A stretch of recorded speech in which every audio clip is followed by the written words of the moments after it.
You ready? We're, we're starting with Genesis 37, and Scott Sticker's going to start us off. Jacob lived in the land where his father had stayed, the land of Canaan. This is the account of Jacob's family line. Joseph, a young man of 17, was tending the flocks with his brothers, the sons of Bilhah, the sons of Zilpah, his father's wives, and he brought their father a bad report about them. Now Israel loved Joseph more than any of his other sons, because he had been born to him in his old age, and he made an ornate robe for him. When his brothers saw that his father loved him more than any of them, they hated him and could not speak a kind word to him.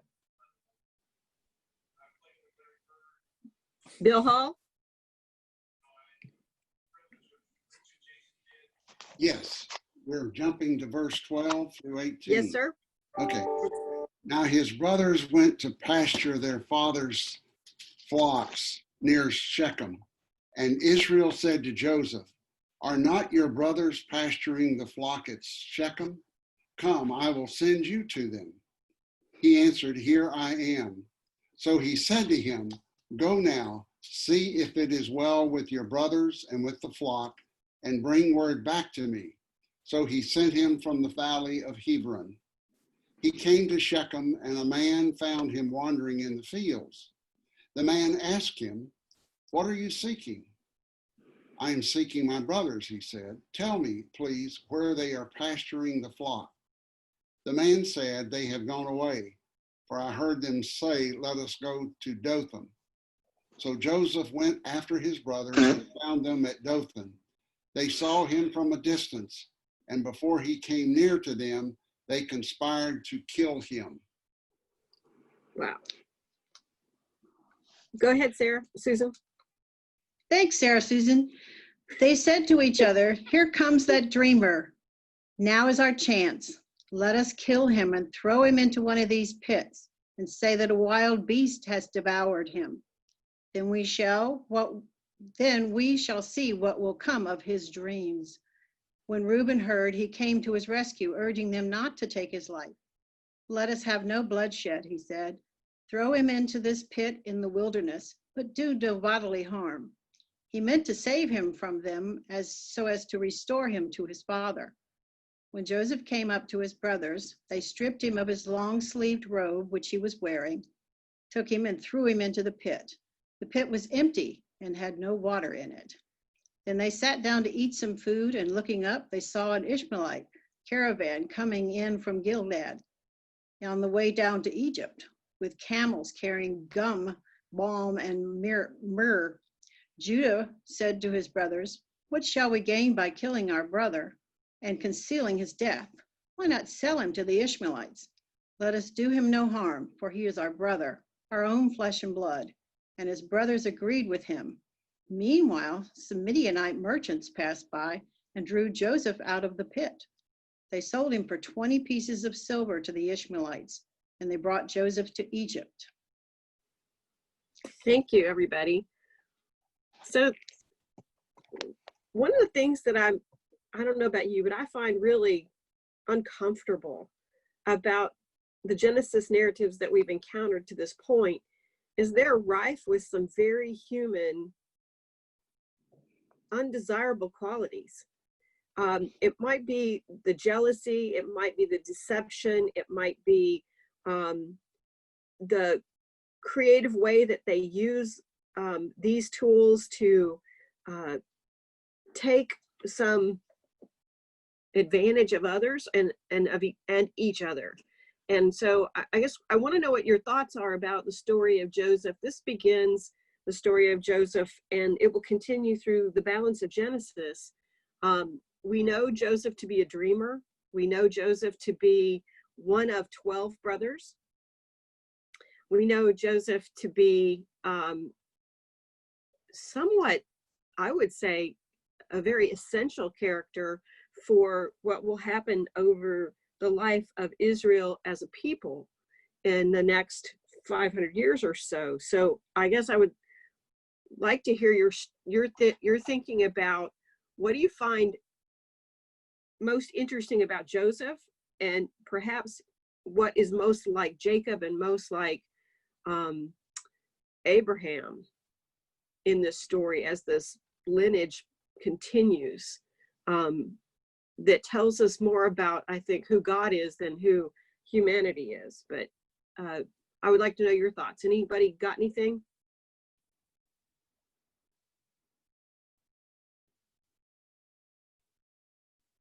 Sarah, I have a comment. Martin Miller. Thank you. The first thing is Joseph accepted his position by he has the dreams, and I don't think we read that section where he tells that he's going to end up in charge of the brothers. Basically, Joseph lacks a lot of humility. Perhaps he's just young, and I think He's that's 17. Yeah, there you go, 17. He's a millennial in the Genesis age, but he didn't handle his position very well, and I guess it was due to his age. So he sort of exacerbated the situation with his brothers. Number one, he was his father's favorite. Number two, he let them know about it. And number three, they weren't happy about it. So that you talk about human emotions, he had some too. It wasn't just the brothers. So perhaps some other people have some ideas about what's going on here.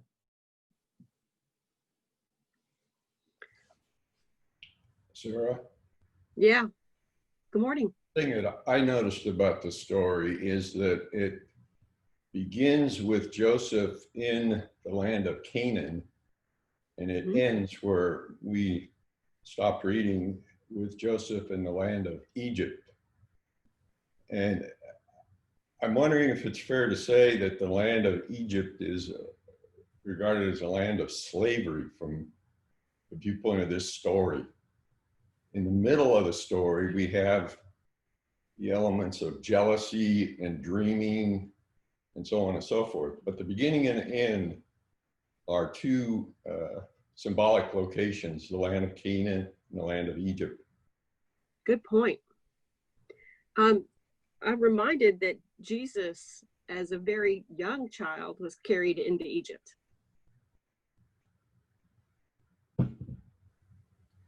A number of other people have gone to Egypt too. Abraham went to Egypt and sought favor with Pharaoh. So there's some interesting, I would say, history of looking at Egypt as maybe a hiding place or a place of indentured slavery. Sarah? Yeah, Bill. Looking at the broader picture of Genesis, it has always struck me. We talk about how the Bible is honest. The very first family recorded in Scripture has one brother kill his other brother. And here, generations later, we have that same dynamic. And of course, in our world today, domestic violence continues to be a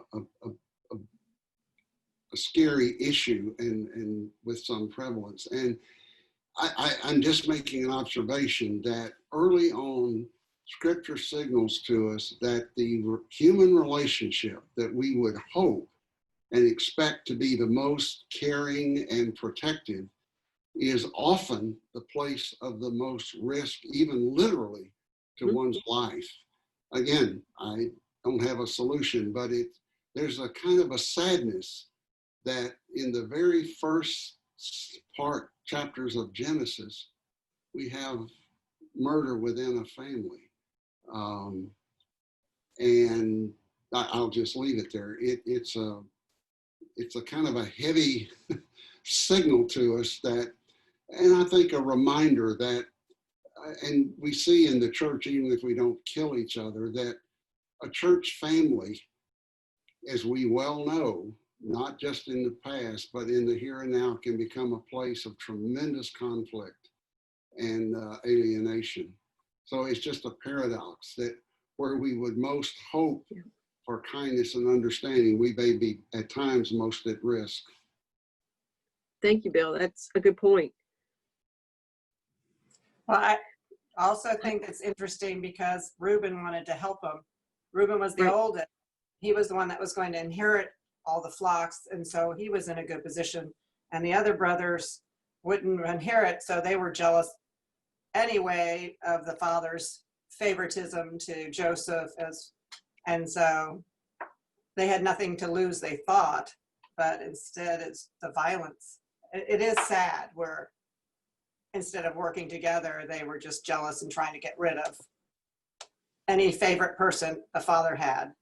So Does anybody else see the parallel that Jacob shenaniganed his father with fur of a goat and stole a birthright in the same way that the brothers dipped the clothing in goat's blood and tricked their father? That kind of was a startle to me, that there's that sense of deception and irony for Jacob to have his heart broken in this way, to be told his favorite child has been murdered and eaten by an animal, when Jacob had done something very similar and tricked his father. One of my Good morning, commentaries, Marcia. hi. One of my commentaries mentioned that also, that there's that sort of echo to the past there. One of the things that I don't like this particular story much, but I don't guess anybody does. But one of the things that it brought home to me is, with the notable exception of one person in the Bible, every single person in the Bible, no matter how heroic they turn out being, has some very mortal, flawed part of them. And the fact that God can use them anyway, notwithstanding, is a wonderful source of comfort and hope to me. I agree with you, Marcia, and that he stays constant to them, regardless of their ability to live into those flaws or away from those flaws.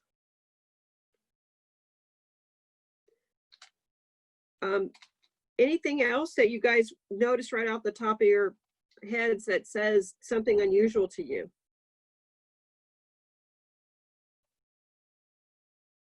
I see an echo of favorite children being the youngest or the one born in your late life, and that favoritism springs or gives birth to animosity and jealousy.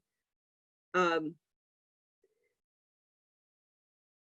curious as to, one of the things that this particular Bible story taught me was, don't express to your children if you have favorites. It just doesn't go well. Even if you're lucky enough to have moments of clarity on what the gifts are that each of your children bring, maybe it is not a good idea to say so-and-so is my favorite ever. And so there's that. I think that Jacob has really taken it hard in the sense that he's just lost Rachel. Am I saying that right? Is it Rachel? Rebecca. And now he's lost what we would consider the favorite son, the firstborn son of her. And so there's this interesting erosion of the things that make Jacob or keep Jacob together.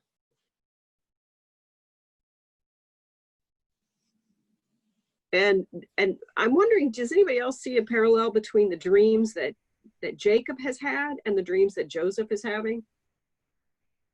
Sarah, And the sense, that was an area that I question a little bit. Why didn't we skip the actual dream paragraphs where he had these sheaves and so on and so forth, even though it was mentioned twice in the later text? Is that a typical reading of this area, of this story? I wouldn't call it a typical reading, but that's how the lectionary cut this one in half. Ah, interesting. And I agree with you. The dreaming part seems to be quite relevant.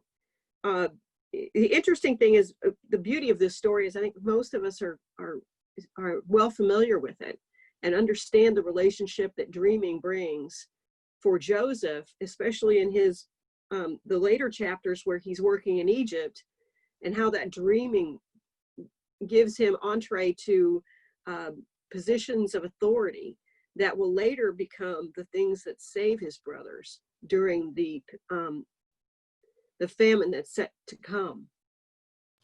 Yeah, one thing that strikes me about the dreaming is in sort of modern thinking about this, the dream coat and so on and so forth is regarded as a wonderful thing and magical and so on and so forth. Here, if you read it carefully, it's basically that Joseph is over glorifying his position and making his brothers jealous.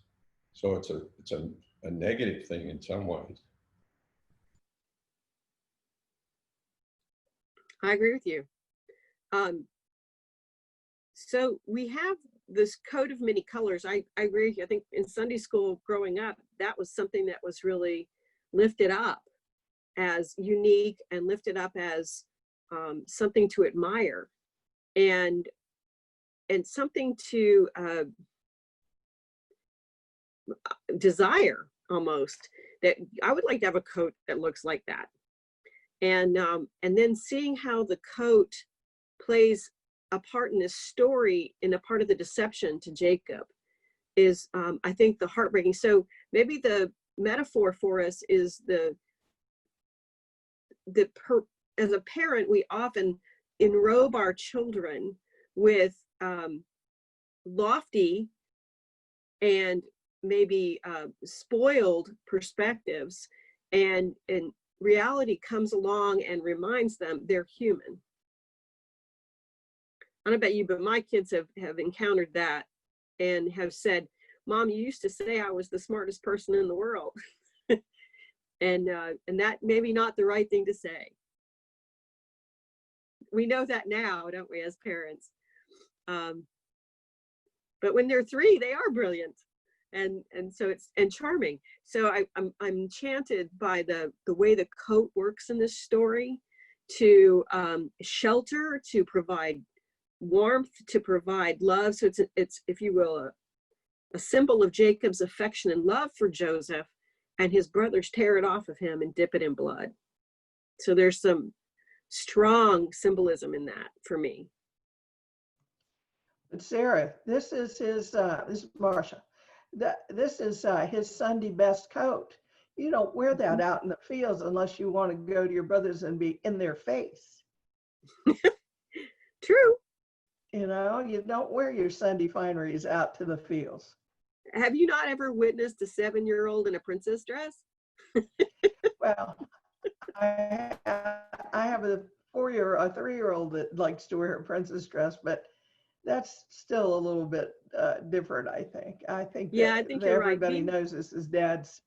My theory about us coloring these things when we're little kids is it's the most fun thing to color because it's got all the different shades. And so we may have gotten a lot more of that as kids than, might have been blown out of proportion somewhat. But anyway. I agree with you. At 17, it does seem a little bit in your face to wear your Sunday best out to where your brothers are sweating with the flocks. So interesting, somebody suggested that Joseph found favorites in the brothers that were born to Bilhah and Zilpah, rather than in the line of Leah, and that was considered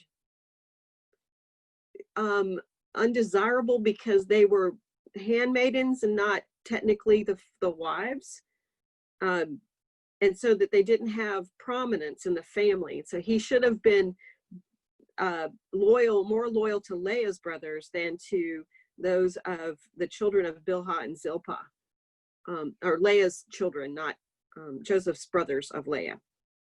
Do you have any thoughts about that? That's kind of a fine, a bit of, I think, separation that it may be too granular. It may invite us to walk into the weeds.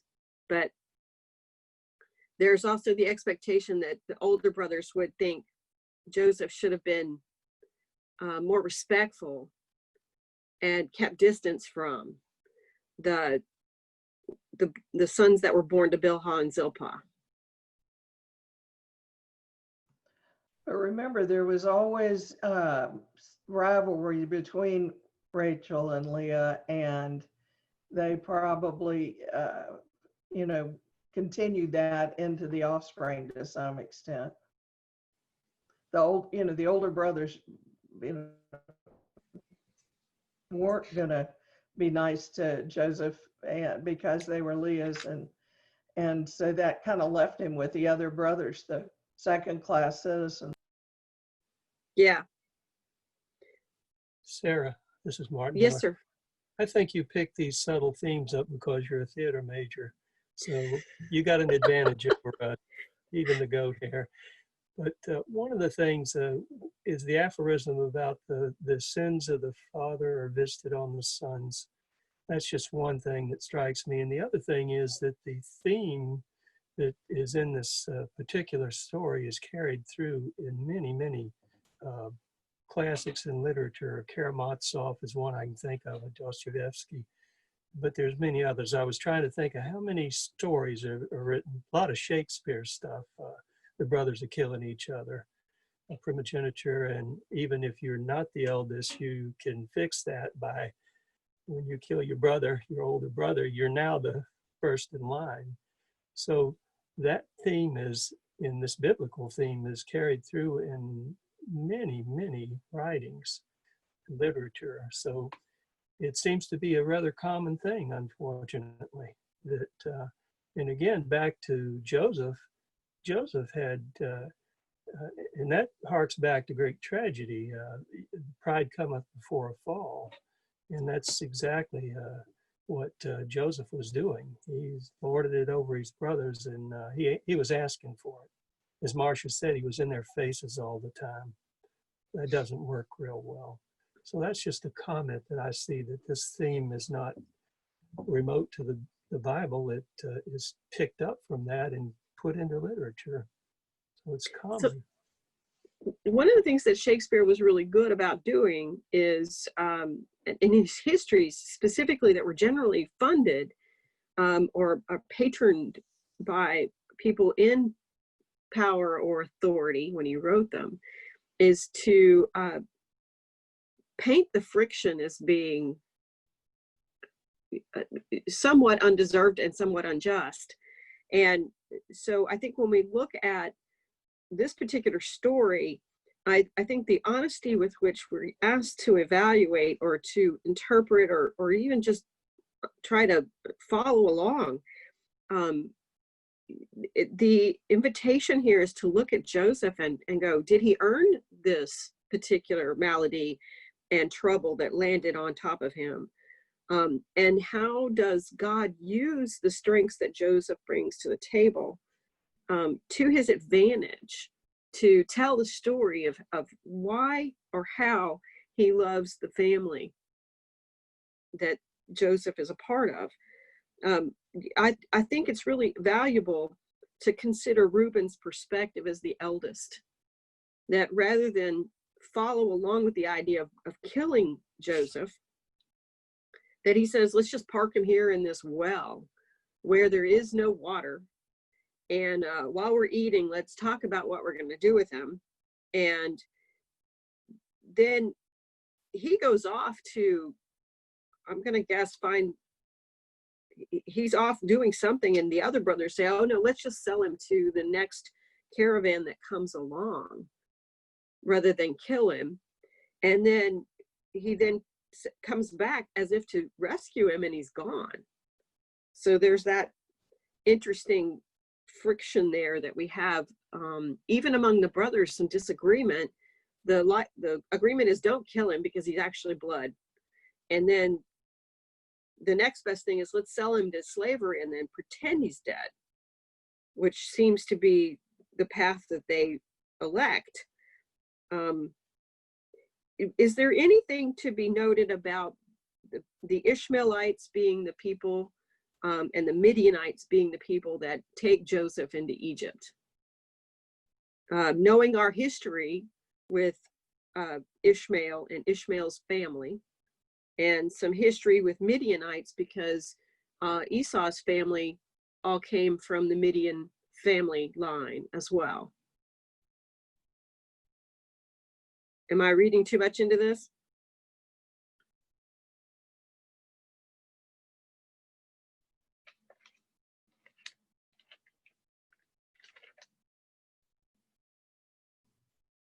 Maybe so. Sarah, Yeah. Go on. is this, am I, Yep, yes, this is we- Edward Eichmann. We Hi, can hear you. Edward. Right. Good morning. Good morning. I don't know, I guess my camera's not turned on. You know, Ishmael was still alive at the time this was happening. And we have to keep reminding ourselves that this was a story that was written many generations after, as an oral tradition that had been passed on through the exile and modified as it went through. And I think sometimes if we get too wrapped up in the details of the narrative, where we try to superimpose a modern idea of historical fact on these people, we can go astray, because the purpose of history, even today, is to explain why things are as they are now, not necessarily what actually happened back then. And so after the exile, the people have the, when they eventually write this down, they have the integrity to include these really bizarre cultural things that happened back then. I mean, so much of this is totally contrary to anything that we would envision as being a just or fair society. Last week, or the week before, for example, came out that no attention is paid whatsoever to the role of the women or what they wish. They were just more or less accepted as chattels and passed around in the night. As they say, they all look the same in the dark. And the servants, the concubines, the handmaidens, and so forth were kind of brushed around here and there in a way that none of us would accept today. And even some of their concepts like primogeniture, inherits by the eldest male, we don't accept that, but yet less than 100 years ago, that was written into, well, maybe 150 years ago, that was written into the law in some states in Europe. And we just have to accept the fact that this is strange. And it's the story of the people, the Jewish people, and the people who did it had the integrity to keep the details of it. But I think that sometimes we can get off track by trying to think outside their framework and make something decent out of what's really an odd, indecent, and unfair system that we hope we are replacing. Sarah, I was going to, it's Marcia again, I'm talking too much and I apologize. But I'm going to read the footnote 28 from Altars, because it raises up the Midianite Ishmaelite item. And it says, he says, this is the one signal moment when the two literary strands out of which the story is woven seem awkwardly spliced. He thinks that some of this comes from two different strands. Up to this point, no Midianites have been mentioned. Elsewhere, Midianites and Ishmaelites appear to be terms from different periods designating the self-same people, and it cites two places in Judges. So the selling of Joseph to the Ishmaelites looks like a strained attempt to blend two versions that respectively use the two different terms. And the Midianite intervention contradicts the just stated intention of the brothers to pull Joseph out of the pit themselves and sell Joseph to the Ishmaelites for profit. The thing that I think is a little more interesting in this exchange is they sold him for 20 pieces of silver. You know, in a few centuries, it's 30 pieces of silver to sell the hero, but there is inflation. I'm with you. That rang a bell in my head. Yep. Sarah, Yes, sir. to go back to this original idea I was talking about, basically the story moves from freedom to slavery. And in the middle, we have a classic resolution mechanism of whether or not it's fair, whether Joseph was too arrogant, too showy, and so on and so forth. And these are universal themes. I mean, was it justified for the brothers to do what they did? Did the mercy shown by his one brother alleviate the evil that resulted in him being enslaved in Egypt, and so on and so forth? So from a big 20,000 foot viewpoint, the story is fairly straightforward and universal, I think. So the piece that makes this really valuable to me is the question that echoes in my head is, how does God continue to use the terrible actions of humanity to bring about his resolution and his blessing among humanity? And I think, you know, we see this story turn in God's favor. God manipulates the situation so that the brothers actually come to Egypt to seek food, because Joseph has been in dreams. Joseph learns that there's going to be 7 years of famine, 7 years of plenty and 7 years of famine. In the 7 years of plenty, he's in a position to make storehouses of grain. And the brothers come into Egypt in an effort to find grain and encounter Joseph, who has complete control of that grain.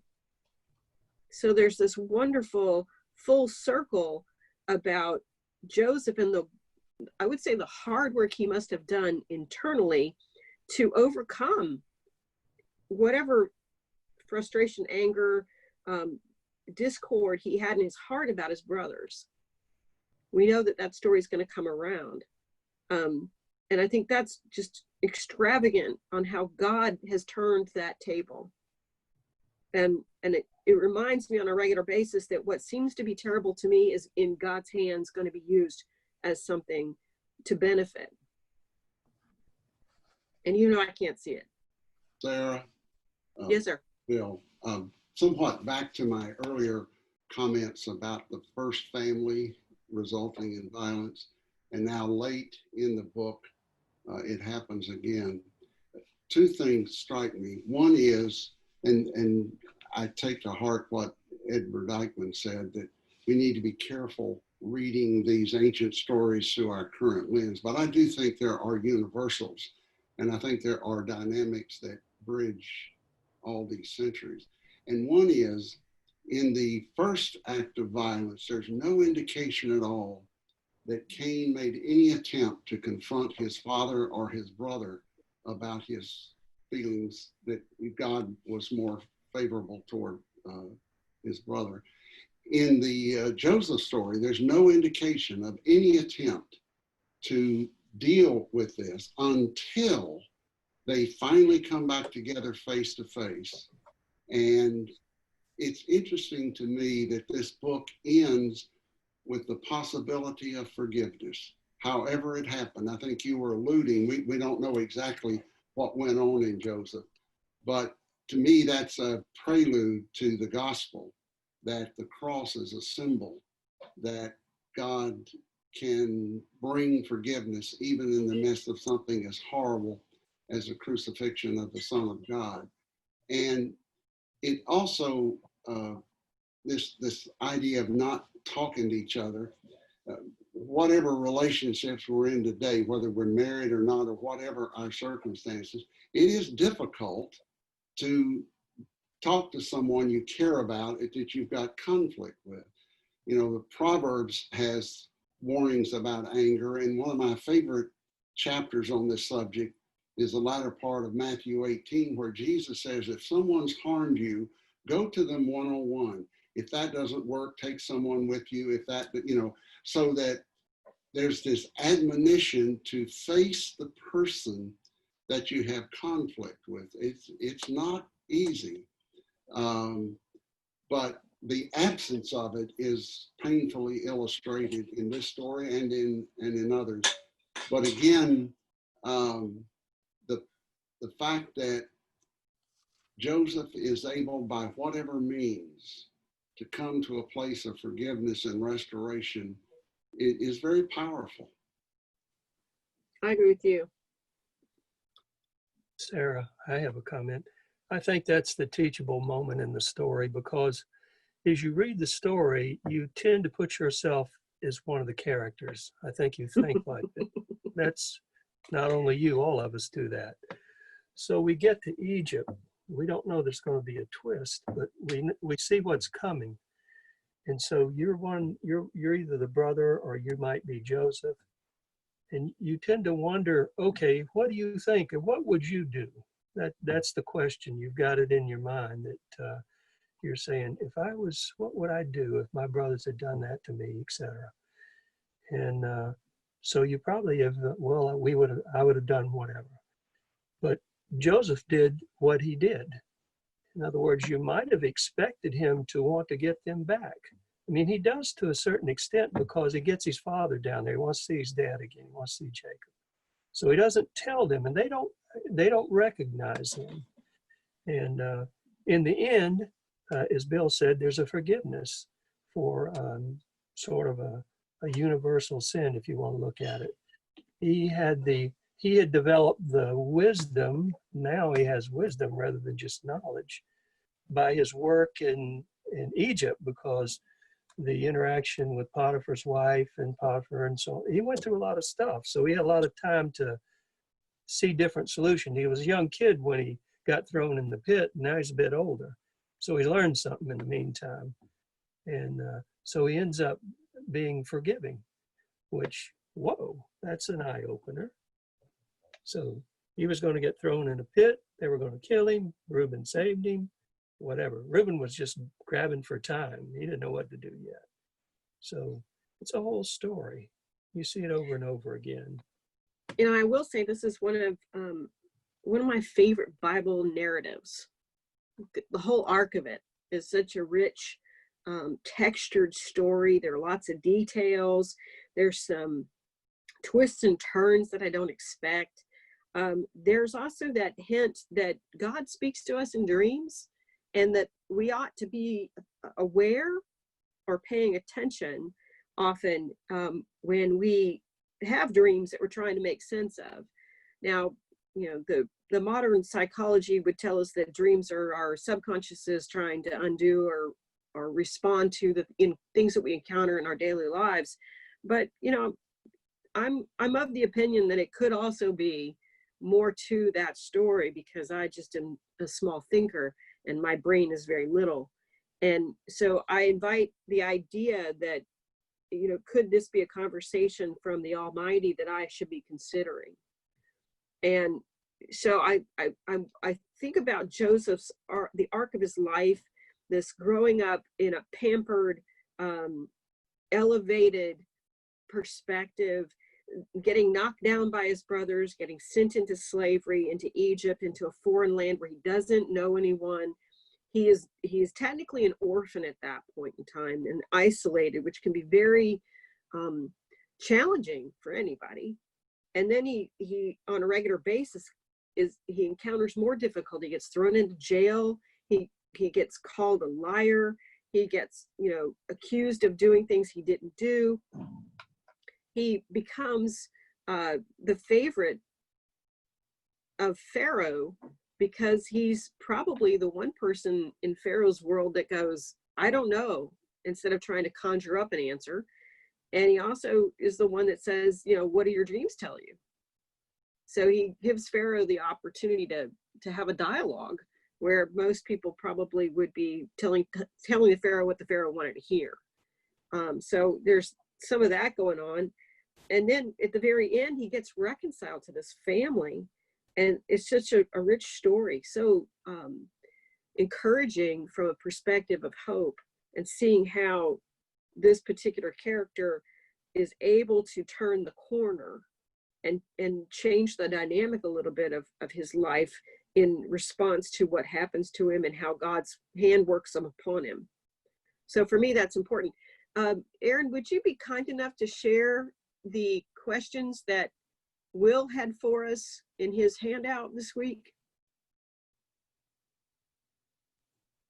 Can you see him? I can see him. Can everybody else see him? I can hear you all saying yes. Thumbs are Yes. up. Thumbs are up. So interesting that Jacob is keeping, or Walter Brueggemann shares that Jacob is keeping the matter in mind after Joseph tells the dreams that he has.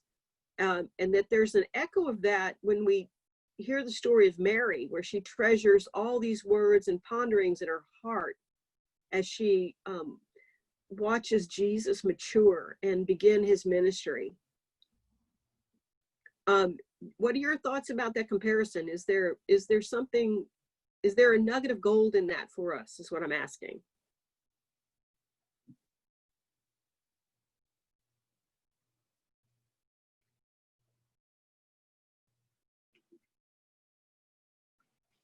Anybody got a hand up? Or is Yeah, it I all think- cricket? Sarah, I think one of the things, when Jacob says the matter in his mind, he hasn't said that he agrees. He's going to think about it. In other words, he's pondering. And Mary does the same thing. She's been quite surprised, I believe. And so something like that happens to somebody, you better spend some time thinking about it before you take action.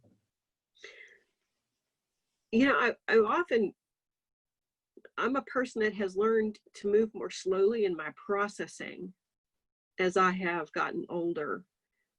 When I was younger, I was much more impulsive. I think that's in and of itself a particular characteristic of being young, is impulsivity.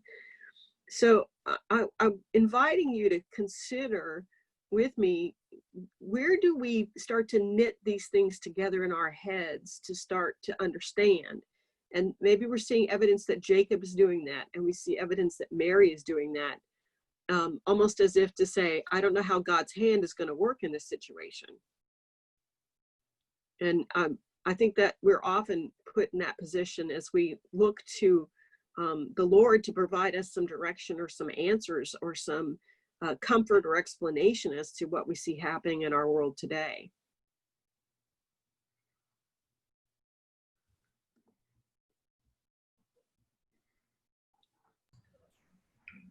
Sarah, Yes, sir.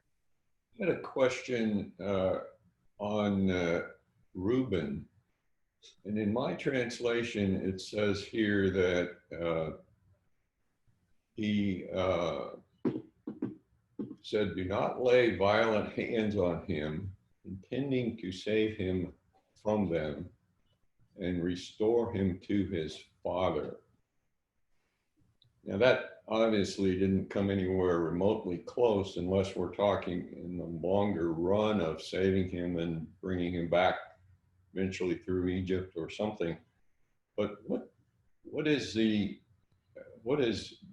anybody talked about what Reuben's intention was? Was he going to try to actually keep the brothers from selling him even and take him back to his father? Or what's the... As I read it, I see that Reuben tried to rescue him from their hands. Let's not take his life, he says. Don't shed any blood. Just let's throw him here in the cistern in the desert. And Reuben said this, and the note I see is in verse 22, that Reuben said this to rescue him from them and come back later and take him to his father. So he was going to let Joseph sit in the cistern, and then when the gentleman left, where the brothers left, he was going to come back and get him. Okay, so he was actually going to try to take him back to his father. Obviously that didn't happen, but I just wondered if there was any deeper analysis of that line of attempting to go through the story. Does anybody else have thoughts about that? Am I reading it correctly? Sarah, I think you can read it two ways. One is you wonder what his intention was, and we really don't know what it was. I think his initial intention was to not kill him directly. Now, when you throw somebody down in a well with no water, guess what's going to happen if they stay there? They're going to die but you don't. So that's the other way to think about it. I think Reuben's real intention was to try and gain time to figure out what to do to try and get the rest of the brothers off the idea of killing their brother, because I believe he was honest in his intention. I don't know whether he was going to do something as direct as go back and pull him out of the well. That would have been a little awkward back at the home base with the rest of the brothers, Reuben being in the well next. So it's an interesting question. I think Yeah, I'm that's, agreeing with you on that. I think that that's one of the reasons Alter says there are two strands. That, you know, there was maybe a story that had a Reuben development, and then you get the other brothers, because Reuben doesn't seem to have been around when the brothers say, let's sell him, because he doesn't, you know, he comes back and says, what have you done? And so Right. that, I think that's part of the reason Alter says he thinks there's two stories. One of the things that one of his questions is, the last bullet point that I can see on my screen is that though Joseph's brothers had no good intent. I think that old Judah thought, well, if we kill him, we get nothing out of it. If we sell him, we'll make a few bucks. And so to me, it was like, you know, sometimes we think about, well, how's the best way for me to succeed or to make a little money? And they made a little money. But what God in the end did, if you just leave it to God, God actually kept them alive through Joseph. They received wealth beyond anything they could have dreamed. And it was a lesson, again, to me, that when I rely on my own means, it doesn't always work out so well. It may be okay, but it's not so great. But when I rely on God, He has things for me that are beyond anything I could dream in terms of goodness. I agree with you. Well said. Sarah, I have a question. Do we know if this is the first time that they have this conversation about killing or selling Joseph, or is it kind of implied that this has been kind of brewing and a conversation that the other brothers have been having over time? I think that this has been brewing over time, that the animosity between the brothers has been festering. I think for at least 17 years it's been festering. And so in the section we didn't read, verses 5 through 10, when Joseph accounts his dream to the brothers and to Jacob, Jacob rebukes him and says, "What is this dream you had? Will you and your mother and I and your brothers actually come and bow down to you before you?" And his brothers were jealous of him, but his father kept this thing in mind. So I think that there's certainly fuel for the fire that the boys seem to set, or the brothers seem to set when they are in an effort to kill the brother. But I think if they haven't if they haven't had a full discussion about it yet, I think that kind of might explain Reuben's hesitation there. You know, if they haven't really plotted it out until this moment, when all of a sudden Reuben has to make a decision and it seems like he doesn't really know what to do. Yeah, and as the eldest, he might be called on more than once to be the mediator between the brothers over different matters, because he would have been given that kind of authority. I think that's a very good point that you all are bringing up, because it happens all of a sudden when he goes out to the field with his coat of many colors on. Boy, they really get mad. So I'm not so sure they thought about killing him. They might have slapped him around a little bit for all the stuff he did, but it almost got out of hand there. And Reuben had the ability to mitigate the circumstances by whatever reason. I don't think there was any decisions they had not planned to do this out in the field until Joseph walked up. That's what I get from the story, if I read it at the level I'm reading it at. Well, you know, it's interesting that Joseph has trouble with impulsivity, but it looks like the brothers do too.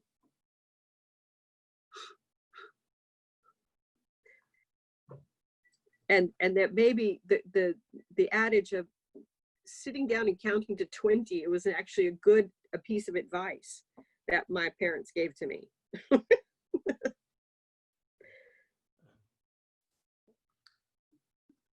Sarah, how do I volunteer here? Can you hear me? Yeah, we can hear you. No, this is Ed Eichmann again.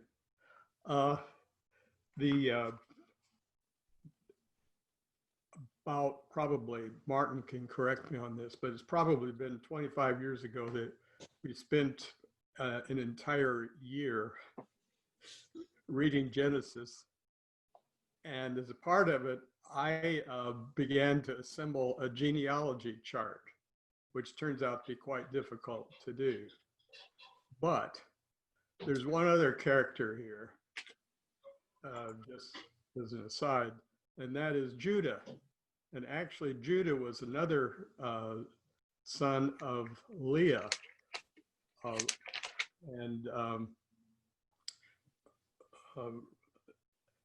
He also chimed in and said, well, listen, let's just sell him. Why, waste money and so forth.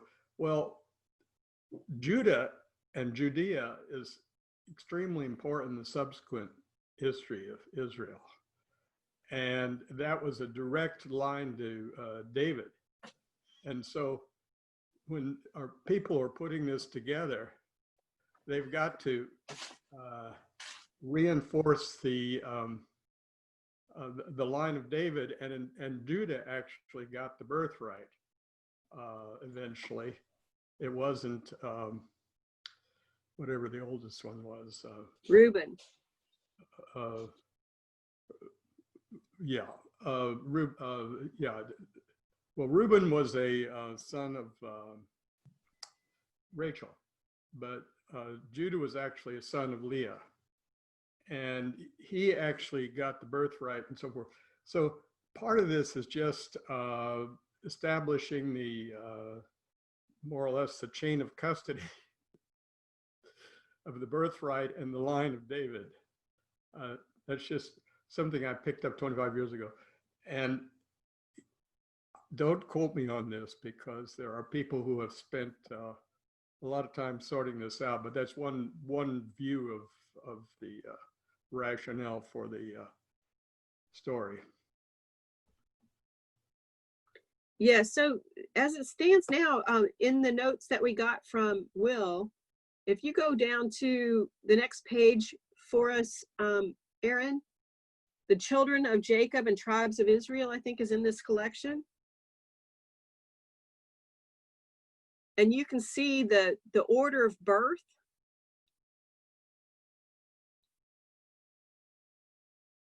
That Will has provided. It's interesting, you're correct, Ed, that it's through the line of Judah that and his interesting alliance with Tamar that we are given the line of David. And we'll learn more about that, I think, in the coming weeks. I'm not sure whether the lectionary holds that for us for next week or not.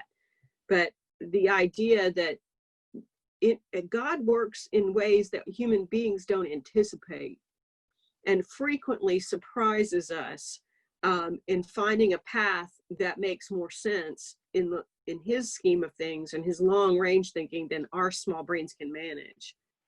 So when Joseph's brothers come into Egypt, and he asks Joseph, at that point is in disguise, and the brothers don't know it's him. He asks, if this is all of the brothers, and they go, no, we have a younger brother who's at home with our father. And he goes, well, go and bring me the younger brother. Or the younger brother's, he's there, and he hides the gold cup in Benjamin's bag, and he holds Benjamin hostage until the brothers go back and get their father. So there's that wonderful nuance that through the youngest of the family, the plans of God are unfolded. And that's also, I think, a valuable moment that to remind us that God works through what we consider the least valuable or the least likely. And the blessings of God come to us in surprising ways. I see that we're approaching the 11 o'clock hour, and I want to be respectful of your morning time. Thank you, Aaron. Do we have any further questions or comments before we jump into the benediction? Sarah, one quick thing, if I may. Sure. My spouse just reminded me that David was the youngest of his set of brothers. So maybe we've alluded to that before, but there again, human expectations get overturned for the sake of the greater good.